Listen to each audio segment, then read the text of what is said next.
네, 팩트체크 시작합니다. 국적법 개정안 입법을 결사 반대합니다.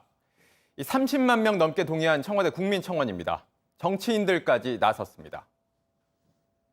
특정 국가 출신에게만 특혜를 주는 국적법 개정안에 명확하게 반대한다고 말씀드렸습니다.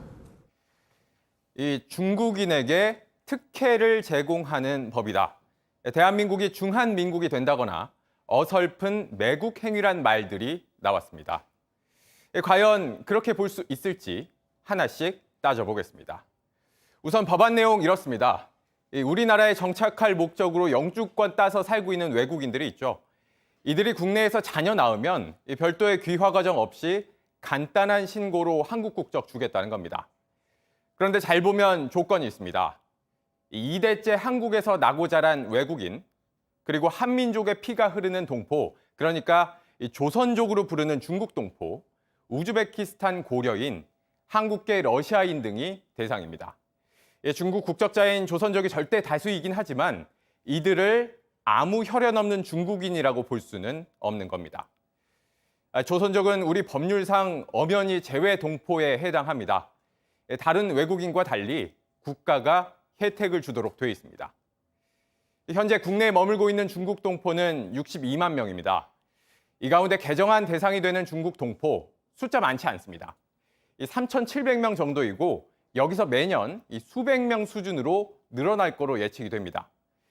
이 정도 숫자로 나라의 정체성이 흔들린다고 보기는 어렵습니다. 그럼 조선족, 중국 동포를 우리 국민으로 받아들이는 게 중국에 치우친 친중 행보라고 표현할 수 있을까요?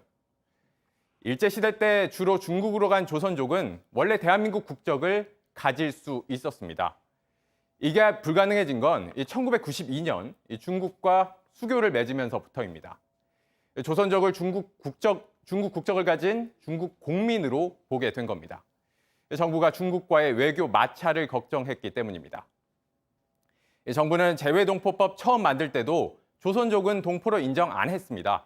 역시 중국이 불편해했기 때문입니다. 조선족 동포를 차별해서는 안 된다는 위헌 판결이 나왔을 때도 중국 측은 부정적인 반응 냈습니다. 아시다시피 중국은 한민족의 시인 윤동주가 조선족이기 때문에 중국 시인이라고 왜곡하고 있기도 합니다. 조선족을 우리 국민으로 받아들이는 건 중국이 반가워할 일이 아니라는 겁니다.